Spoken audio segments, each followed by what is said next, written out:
Good afternoon, everybody. I think it is afternoon, so welcome to our event, Understanding and Creating an Ethical Digital Prison.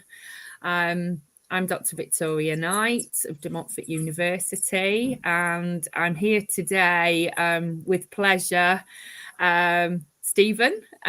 So welcome, Steene. As many of you may well know, Steene is a consultant working in smart corrections and is also a researcher. We've researched together, we've presented together. We're a bit like Laurel and Hardy, aren't we now? Yes. So welcome everybody. I want to encourage our audience today to participate as much as possible. I know we're in a virtual environment, but please put your comments, questions to Steene and I on the comments page. We're going to walk you through a presentation today and give you some insight into what we think an ethical digital prison may look like, or at least what features would make a digital prison ethical. So we'd be interested in your views. We'll also be talking about some research we've done on something called digital maturity. And then we're going to be sort of end the presentation with some kind of tips or suggestions. And we're being quite provocative. This work of ours is work in progress. We've been thinking about the digitization of our prisons for a long time now, and we believe that the topic of ethics is really important for reflecting on our prisons and digitizing our prisons with care and humility and compassion. So, Steene, is there anything else you want to say to the audience before we get going with the presentation? Oh, you did a perfect introduction. Thank you, Victoria. I'm very happy to be here on this event. Thank you for inviting me. I'm looking forward to give our view and to share our view on this topic. So let's dig into it. Fantastic. Right. In a minute you will see, or in a few seconds you'll see our slides. There you go, everyone. We've got our contact details at the end of the slide. We'll be happy to share the actual the video of the presentation to everyone. That will be publicly available, but we can also share this presentation, I'm sure, with attendees today. Okay. So what we're going to do today, I think I've already highlighted, is what we'll discuss is something what we call needs-based adoption for technology. And we're going to be walking through that, the need for ethical adoption, if we are adopting technology, which we are, and we're going to give some examples of that, how that needs to be done ethically. And then present our guide to what we think not so much an ethical framework, but principles that I think should inform both policymakers, practitioners, but also developers and those innovators out there. And then obviously a framework for practice and policy, that some of the things that we think need to be taken into account. So please do put your comments as we go through. We'll walk you through the presentation and then we'll deal with the questions at the end, if that's okay with everyone. Okay. So if I can hand over to Steene. Thanks, Steene. Thank you, Victoria. Yes, so our journey starts, in fact, with the work we have done a couple of years ago already on analyzing how and why we should technology. Why should we think about using technology in prisons? And we analyzed a lot of examples internationally, and saw that in fact we see a needs-based, what we call a needs-based approach. And then what we mean with that is that As an enterprise architect, I'm looking mainly with my customers and in the situations on why, where could technology help? What is the need you have? Whilst in the while I saw some things happening in prisons where it's mainly about looking at fancy, nice, interesting technology and just trying to push that into a prison. So instead of really looking, why should we use technology? Why could it be beneficial to use technology? What is our problem? And maybe technology can help. So starting from that needs and analyzing the needs, and then where technology could be a fit, rather than listening to people who say, oh, you should have tablets in prisons, you should have use new technology, you really have to do all those fancy stuff. So we have to start with what is needed. And then analyzing this, we realize that it's very necessary to think about technology and to use technology, because there is a need coming from the fact that our society has changed dramatically due to technology. So already there we come to one first aspect. I think that is very important to realize, is the driver for using technology. It's just the fact that there is a lot of technology. Technology has changed society, and we have the ambition to rehabilitate, to prepare offenders to return to that new normal that has become digital, the digital society. So that's already a first, what we can call a moral driver, a need, something that we should do. So maybe you can go to the next slide, Victoria. So then we have looked into detail a little bit about what are the drivers, in fact, for using technology. Again, if you go back, if you think that you can run your prisons without technology and achieve your goals, your objectives without using technology, there is no need. It costs a lot of money, technology. Why should we do? So we have to think a little bit further than that. We have to think why should we use technology? And I already mentioned that the one moral drive, and that is the principle of normality. So we have to prepare. Not only we have to prepare people to return into that digital society, but it's more the principle of normality say that we have to be able to make the environment where we lock up our people as close as possible towards society. We only deprive people from the specific freedom, but nothing else. The sentence is just limited to that deprivation of freedom, but not to all the rest in society. So the principle of normality, you probably have heard a lot of from typically the Norwegian countries, the Nordic countries like Norway, about how important that is. So that's another thing that we have to focus on. So if we have to stay with the ambition that we have to make that situation in the prisons as normal as possible. Another driver is also more and more the access to internet, for example, to digital services has become a right. It's a right. It's also an enormous, very important to realize that without that, we will miss a lot of the offender misses a lot of opportunities to get information and to understand, for example, to get legal information to defend himself or to understand why he is in prison, things like that. So the access to information is very close today to the access to the internet, because a lot of internet information is only available on the internet. So those are all of the drivers that could help us, and that we have to motivate why we should use technology. But again, we strongly think that those drivers, and the needs should be driving the design of the technology, and not the other way around, to avoid all kind of discussions and criticism about, okay, tablets, for example, that's a typical one, or other things. We have to focus on why it's needed, analyze this, and then find the best solution for that. I think you go to the next slide. Yeah.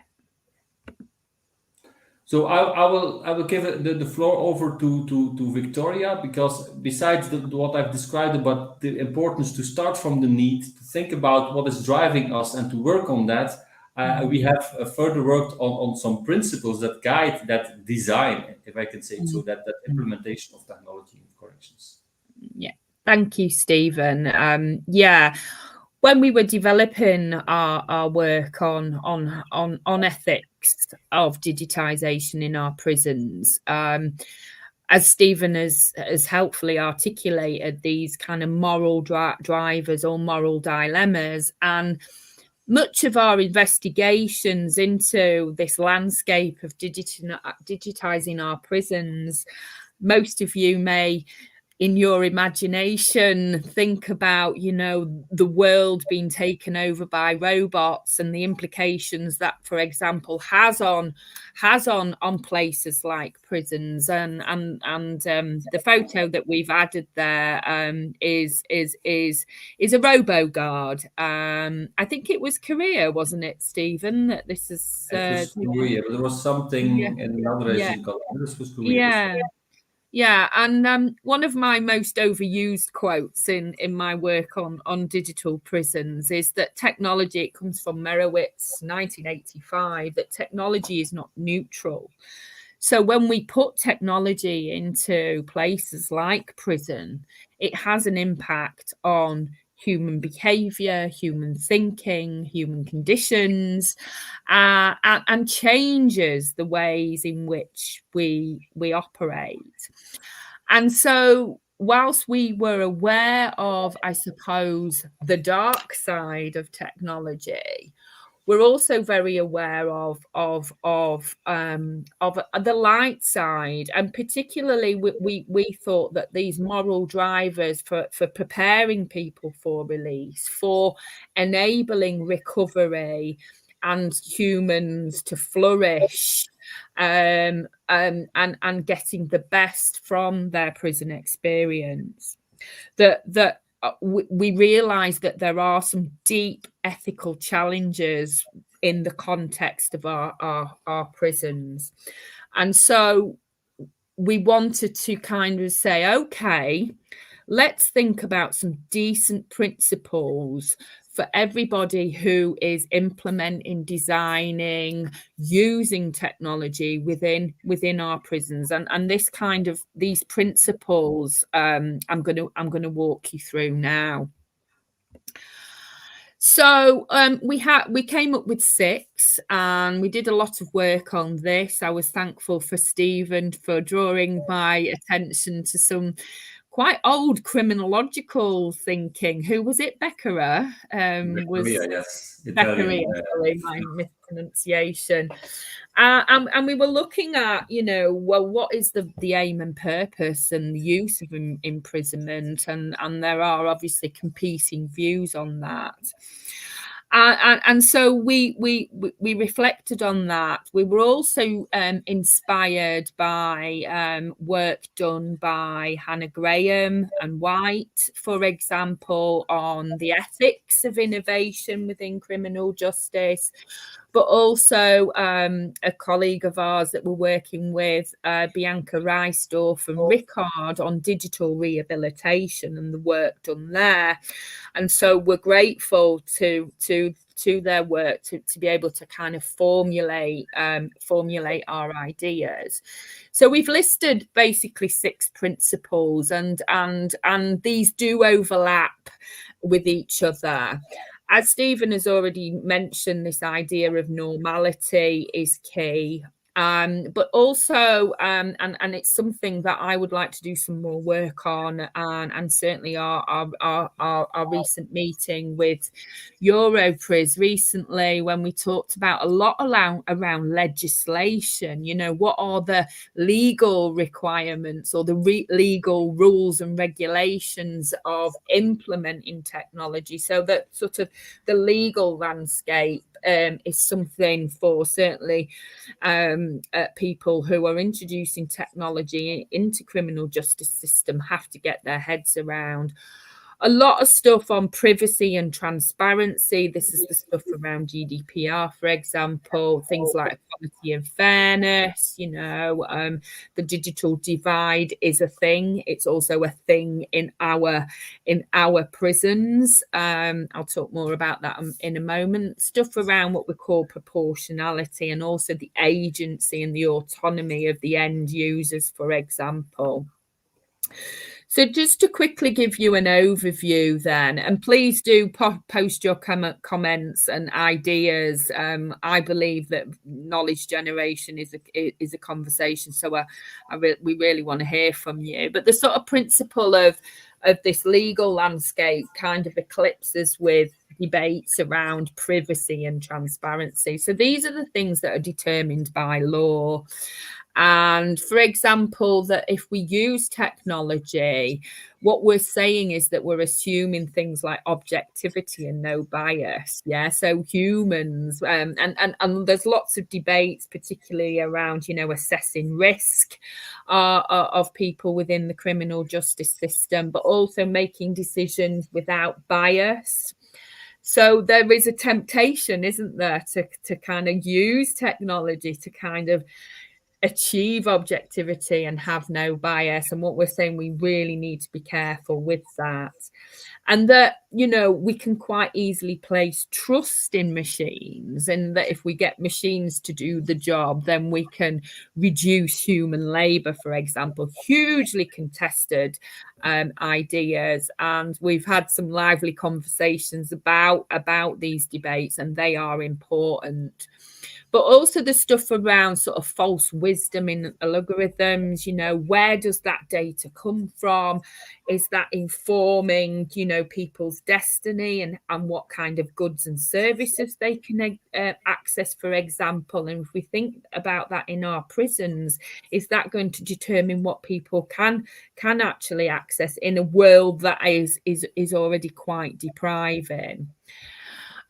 So all these kind of questions around machine labor, calculating risk, as I've mentioned, determine, for example, sentencing, and reasoning. The reasoning that machines, for example, use are not public, and that it's often privileged. And what we're saying is that those kinds of things need to be transparent. Stephen and other colleagues have done a lot of work and thinking around artificial intelligence. That's perhaps for another session. I'm giving you a plug there, Stephen. But basically, what we're saying is that there needs to be caution and careful planning. And again, coming back to the needs, how much technology do we need to use in order for it to help the end user? What are the needs? It's not for the sake of technology and saying, oh, we're going to use artificial intelligence all of a sudden. Well, what are the needs to use that? What are the drivers? So some principles around that we think is really important. Proportionality, which is also linked to the legal and this idea of transparency. And something that I'm quite passionate about is these ideas of privacy. When we think about our prisons, they're not the world's most private places, are they? But also what happens to people's data. And so we're using this idea of proportionality, and that there should be limits on how much data is collected and for how long. Now, we know that different prison services and certainly other departments within the penal context have quite strict rules on this. But if we think about the digitization, how much of that is formally recorded? How long do we keep that data for? If we think about Joe Bloggs' meals and all that data, that, he's ordered all these meals and we keep that data. Who's that data for? What happens to that data? What rights do they have to access that data? So this stuff about how much data we should keep and how long we can keep it and who owns the data. So I'll give you just a stark example. We have somebody in prison, and historically, handwritten letters have been exchanged between people. We've now introduced things like emails and messaging services between family and loved ones. Who owns that data? And like a traditional letter, when somebody leaves prison, they can take those letters with them. Can they take those emails with them? So these kinds of things that I think we believe need careful consideration, for example. So that's the idea of proportionality as well. Another principle is that of agency. So this is when we're talking about, again, coming back to what people need.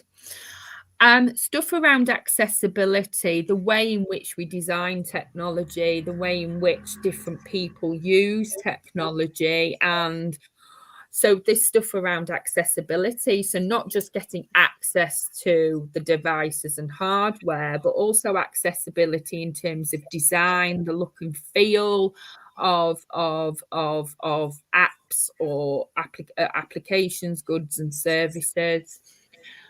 We need to do some research on competencies and digital competencies of both staff and people within the criminal justice system, particularly in our prisons. There's a lot that we don't know about that.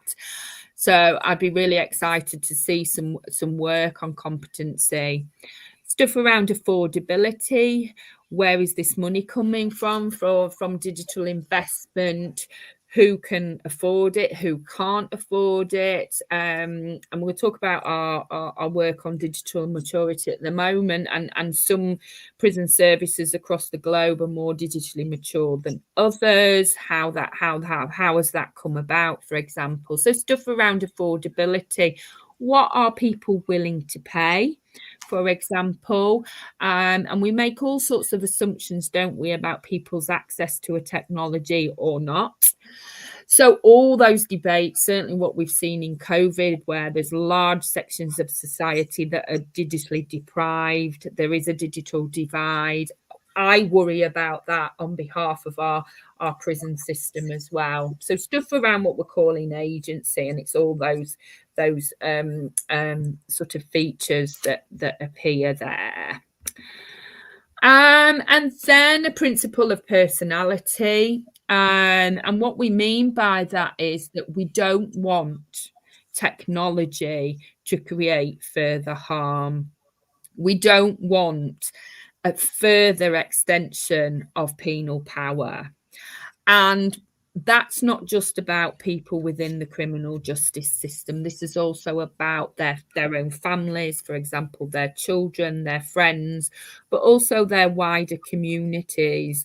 That if we digitally deprive people within our prison systems, for example, our community is going to be impacted by that. So these kinds of drivers, we believe, are really important, that when we're introducing that, we don't want to create unintended consequences.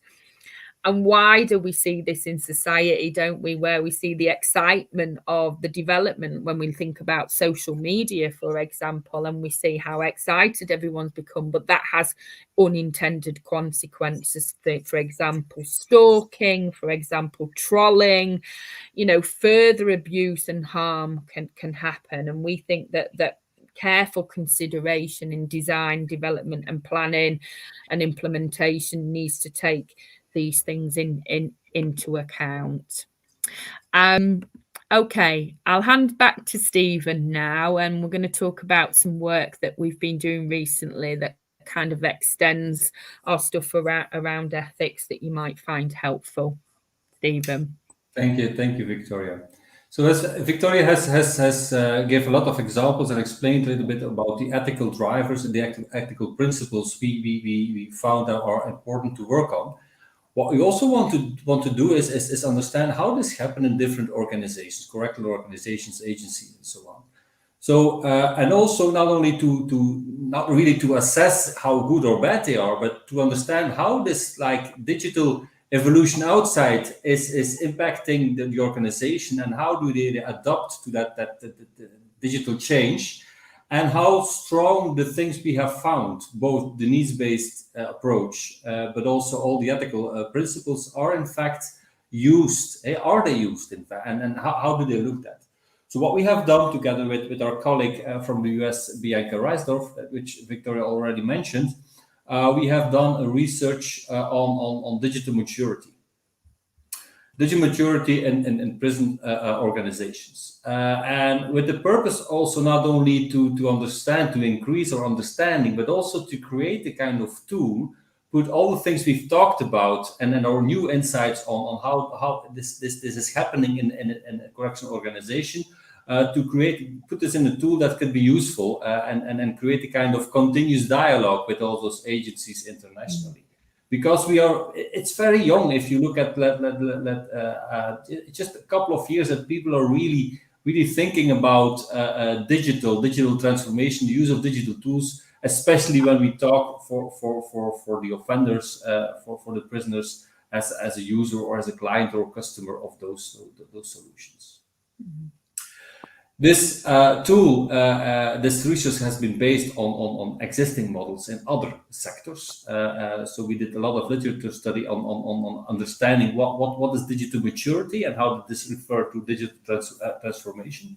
What we mainly found out of that research is that there is a need for a context-specific approach towards this. So what we are working on, and we hope to finalize some of this work at the end of this year, is that it's really important to focus on the specific correctional context. And I think it's very important to see that the offender in a specific situation, a unique situation in comparison with other sectors, and how he can be approached and be dealt with or be used in reasoning and the design of technology from different angles.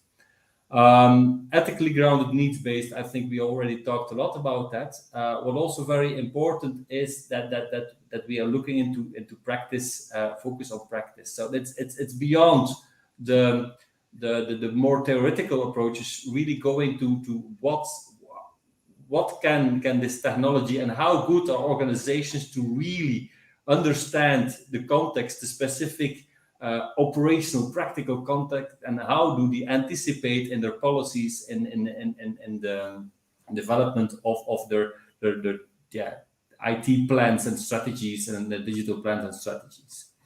And of course, again and again, so important and specifically difficult in a correctional environment is that end user focused. So can you go to the next slide? Yeah.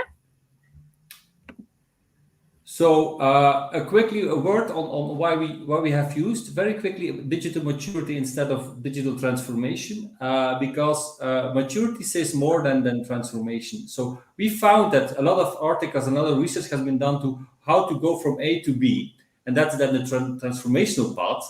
But this always has the idea that at some point we are there, we are digitally transformed, but this will never happen. So it's a continuous thing, and we have looked into that, and therefore we found that also from the literature that maturity is a much better term to work on, because it's about that organization's readiness and how this does involves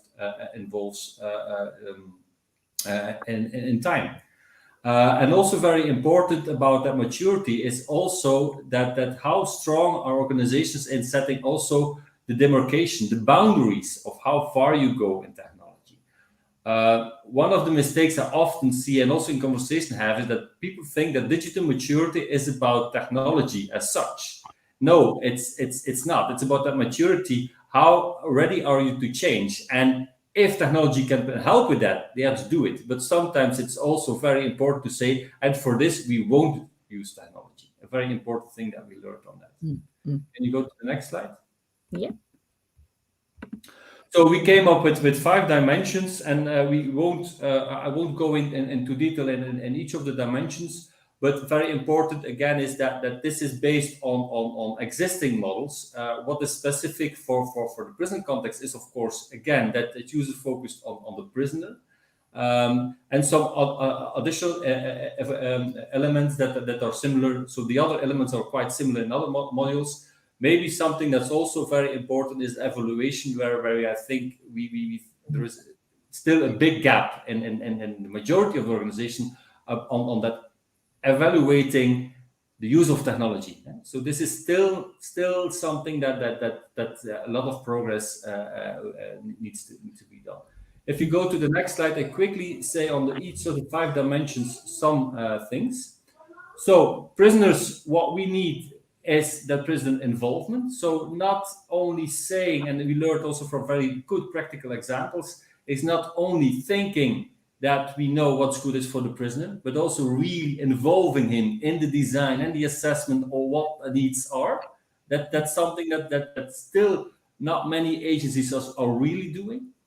The organization, what we see is there is a lot of influence from the outside, from government, from national policies.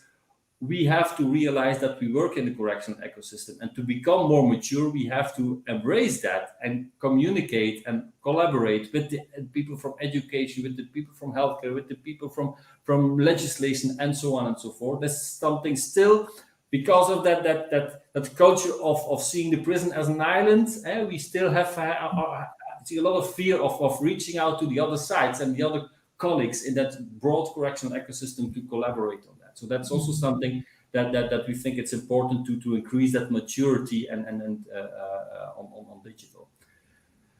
Technological, I think there is still a big gap of people and knowledge about what technology can do. I always say technology has been built by people and it can do a lot, but you have to believe in it. So not take, like what we have heard, that it's a risk and we will never be able to do that. It's too much risk and it will be too expensive and all those kinds of reasons, without really looking into what are the possibilities. So that belief and that expertise in your organization to look at technology on a creative base, not just looking at PowerPoint presentations of vendors, but really look at the technology as such and being creative on what can be done to meet that need of the offender. I think there's a lot of work on that, and the more of knowledge you have or insight you have, the better you will be in creating results.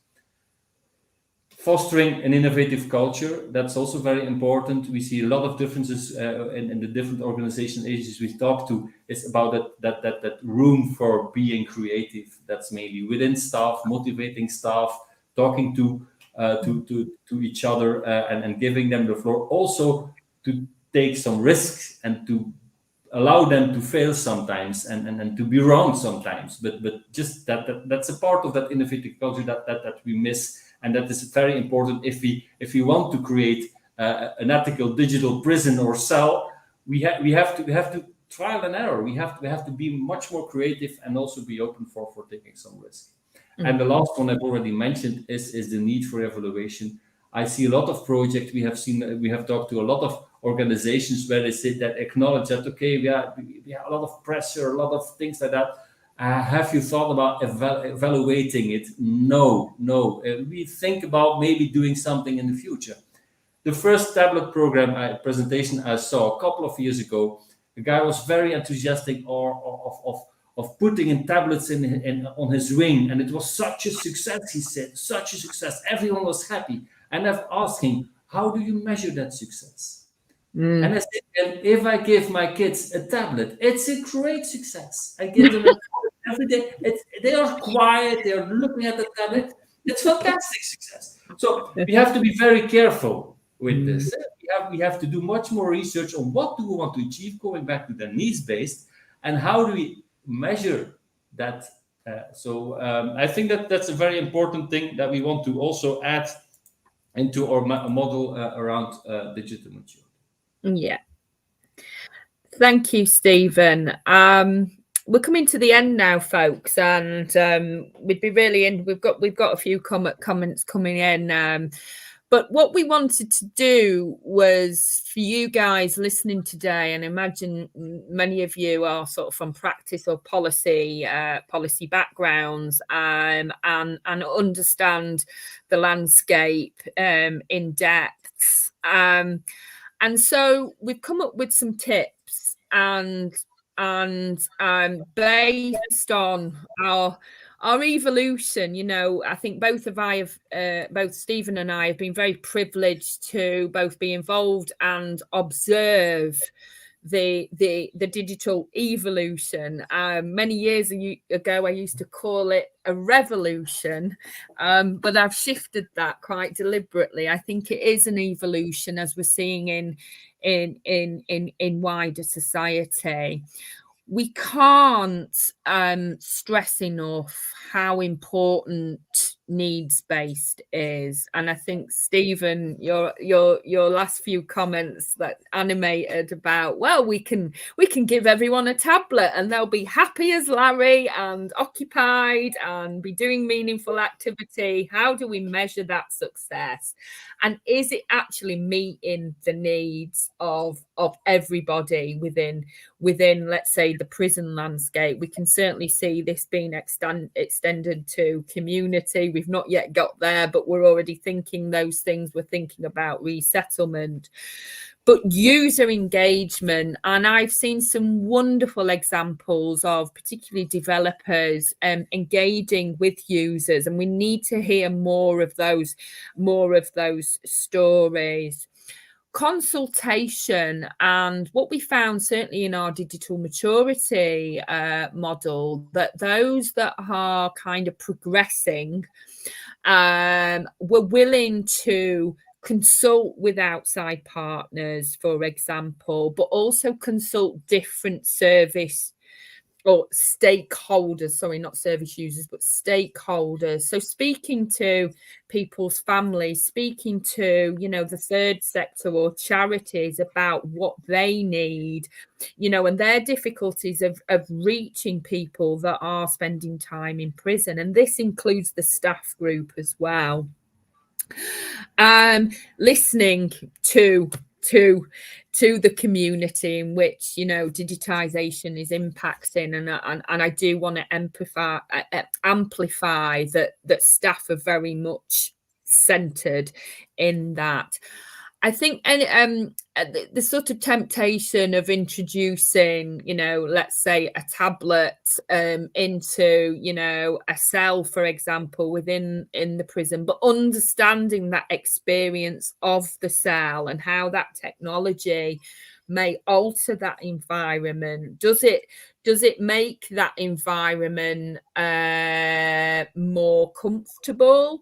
Does it enable them, or does it create further anxiety? And these are the kinds of things that we want to understand. So appreciating context and understanding context is really important. Okay, so moving on. Sorry, the sun is shining and I'm having difficulty reading the the PowerPoint. Yeah, so consulting with people from practice. Another area that we're also attuned to when we're thinking about the ethics of our prisons, but also this idea of digital readiness. Are services ready for digitization? And what we've found by both listening to practitioners and senior managers and developers in this field is that there's much need for, we can't just introduce technology. Remember what I said right at the beginning, that technology is not neutral. It brings about change. And so change management, how do we engage with stakeholders to kind of healthily adopt technology into that landscape? So models of change management, and that's something that I always impress when I speak to services, is that, well, if you introduce that, you need a change management plan for that.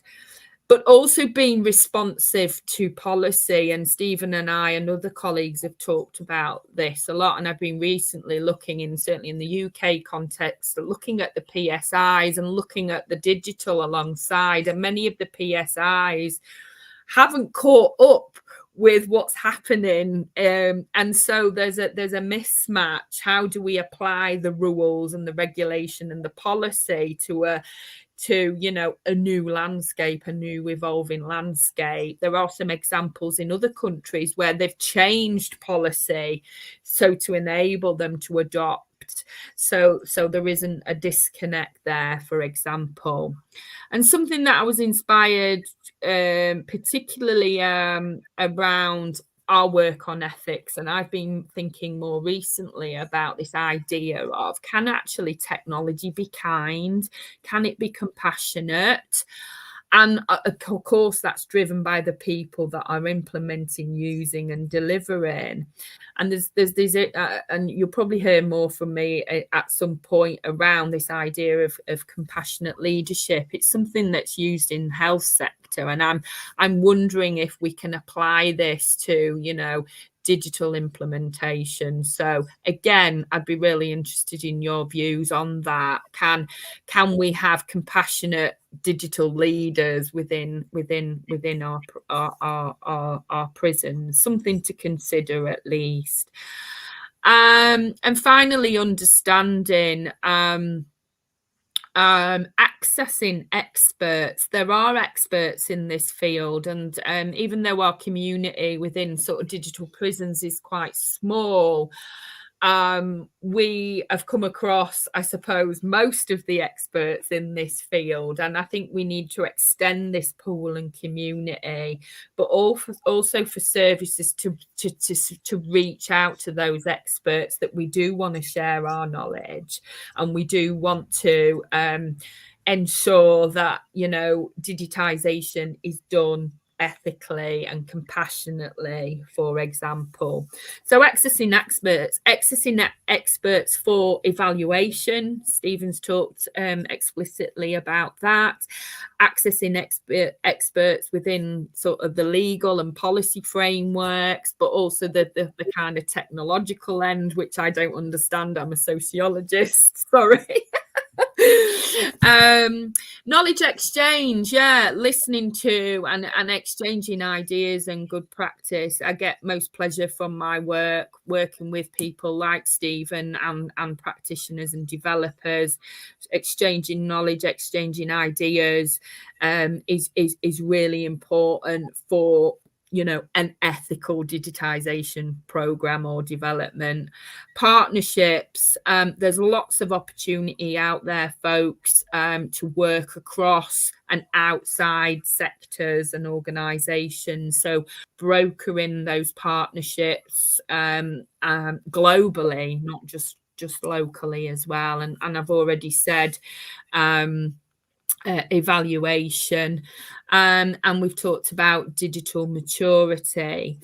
So whilst these aren't kind of practical day-to-day tips, I think that there's some flavour here to the kind of messages that we wanted to convey to you, and hopefully it's given you perhaps new ways of looking at the digitization program, and thinking about your own experiences as both practitioners, developers, policymakers, or whoever else is listening. Steene, is there anything else you want to add to our final comments before we move to questions?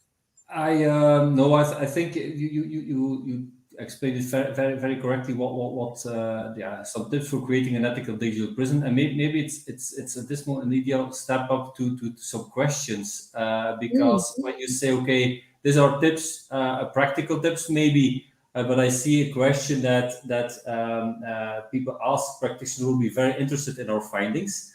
So we can, I think, share that we've heard that same question also after Istanbul, so that people are really asking for practical advice. So our plan is to work on this and create a kind of more practical tool at the first hand to help assist, to run around to all prison services around the world and give our practical. I think that would be a little bit too difficult. But we hope to be able to maybe also, and that's my personal opinion, we have not talked in detail about this, Victoria, maybe create also a kind of learning session that can be shared around that, and support practitioners in the field how to with the digital transformation. So that's mainly what we want to do. So yes, I think there's a value in, and I'm glad I heard it from question remark already. And maybe I also can then come to the last question, and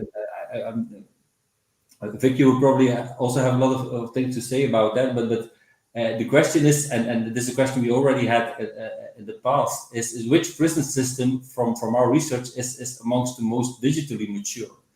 So it's a very difficult question, but I can understand that question.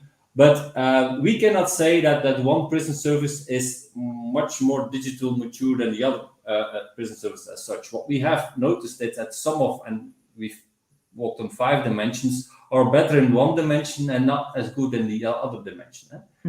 We do have seen that there is a difference, that some are still exploring more the digital transformation. Others have already, a lot of technology implemented and looking forward. So there is a difference on that, but still it's difficult to compare. But just to give some examples, maybe, and then probably Victoria can give some others. We have noticed, for example, that a country like Finland is definitely a leader in the aspect of digital maturity when it comes to setting up the policies and the organizational structures to drive that digital agenda forward.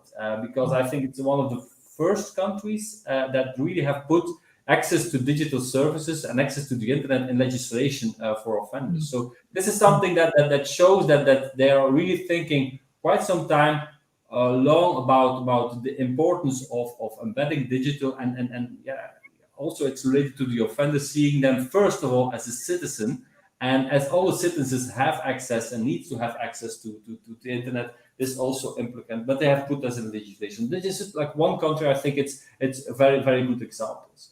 Yeah. Yeah, please, Victoria.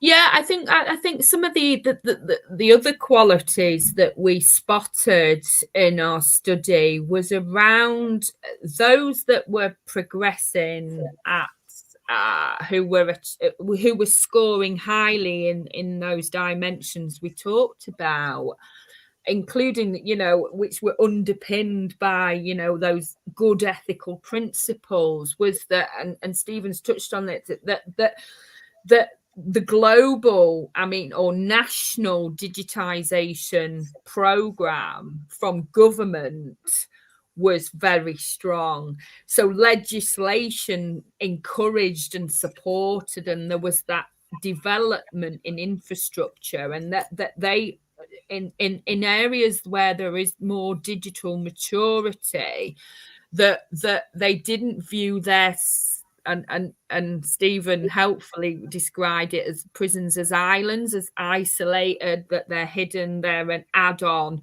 that they were very much seen part of the community, and everyone working in and going through the criminal justice system were citizens and should not be deprived of access to be able to manage their banking, to have contact with their family, to, apply for jobs, organize their accommodation. And so when we see in different jurisdictions, and so there are the social, economic and political drivers that perhaps enable different jurisdictions to progress or score more highly on those kinds of dimensions. One of my favorite quotes that we got from some of the interviews that we did with people that were responsible for delivering digital in prisons was that they try fast and fail fast mentality. So this idea of trying things out, and if it doesn't work, let's move on and try something else. And I think this idea of being able to take risks, be creative, but also evaluate and assess. And if it didn't work, we don't have to stick with it. We'll try something else. Listening to people's needs, for example. Is there anything else you want to say about this sort of risk-taking element?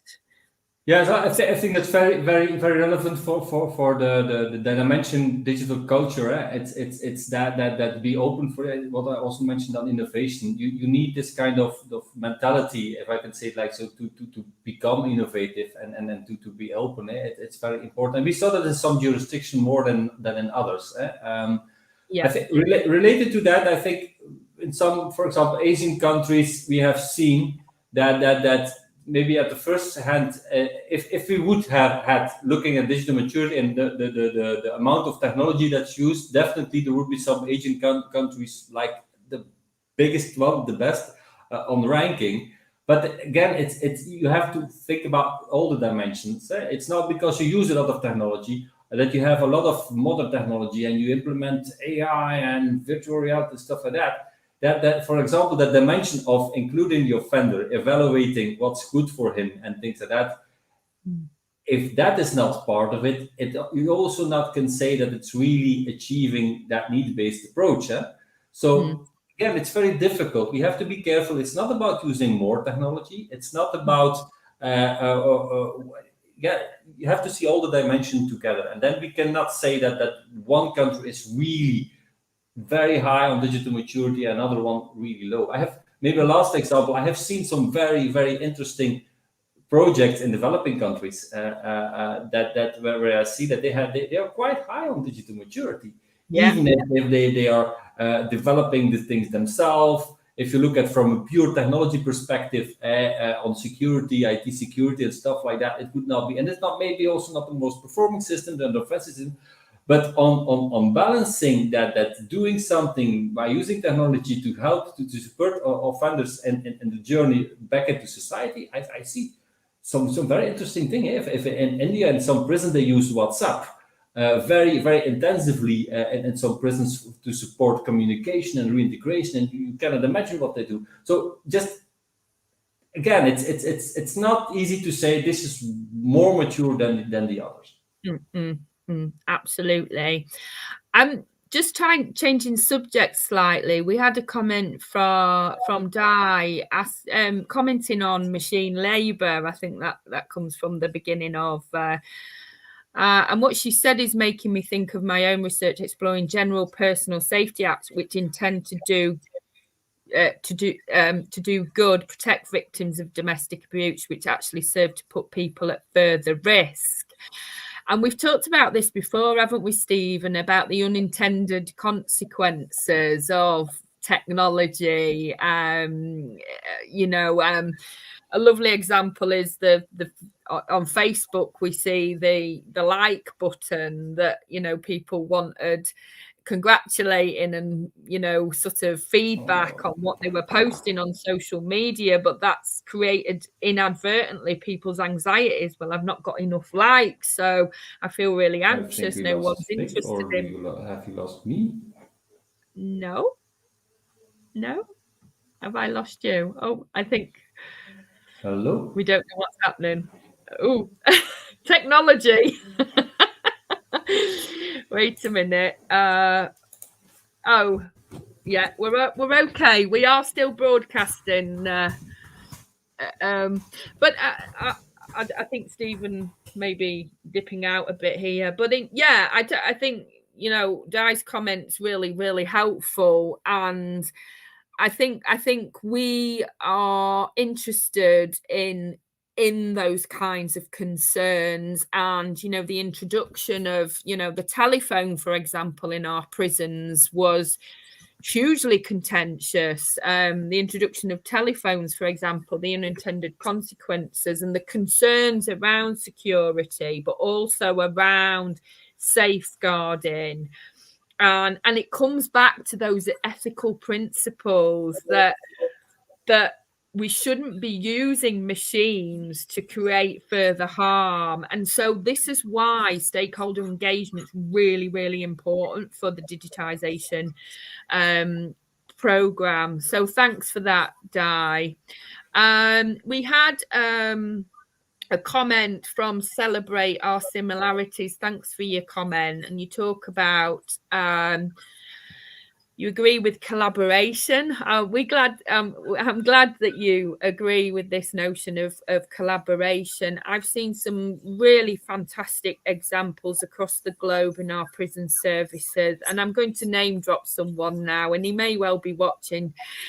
Jason Morris's work on co-production, an excellent example of stakeholder engagement, where stakeholders are co-creating digital solutions or content for digital to reach, the right communities at the right level, meeting the right needs. And so this idea of collaboration, I think, can go one step further into this notion of co-creating and co-producing solutions to ensure that ethical, those moral drivers of preparing people for release, but also, being restorative as well. That engagement in that process is also therapeutic.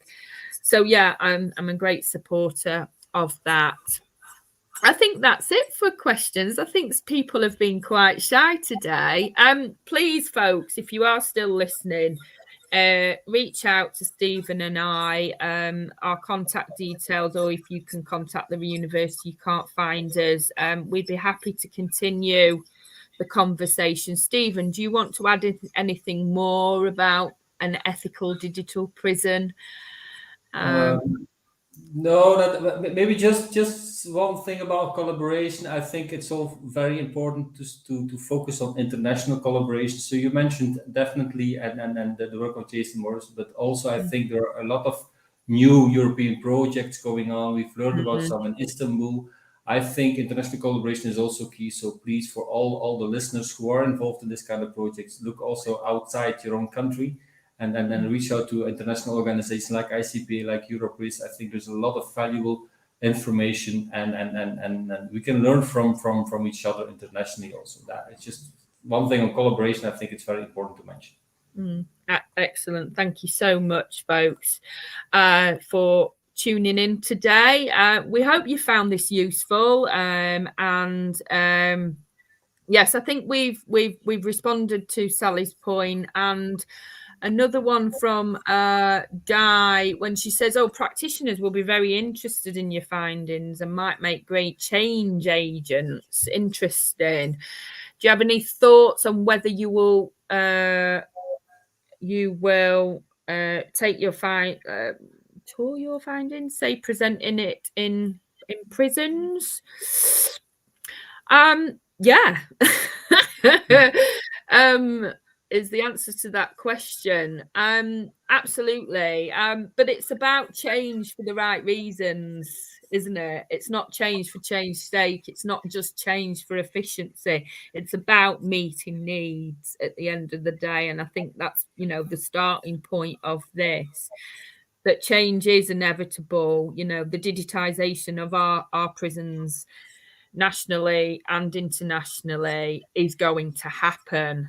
And so let's begin that journey, or let's say the journey has begun.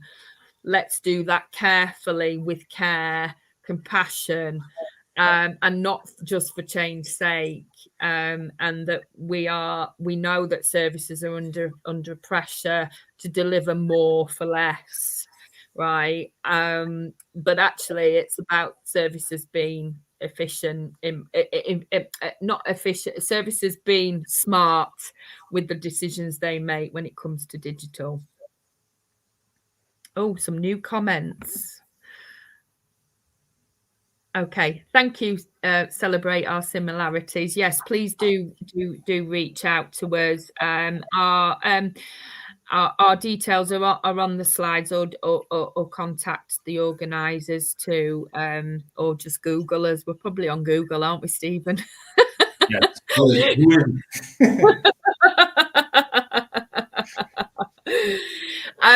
Thank you, Stephen. Stephen's a very busy person, so thank you for your valuable time, Stephen. It's always a pleasure to work with you. We will be producing some more as Stephen said, some stuff on digital maturity. So please do watch out for that.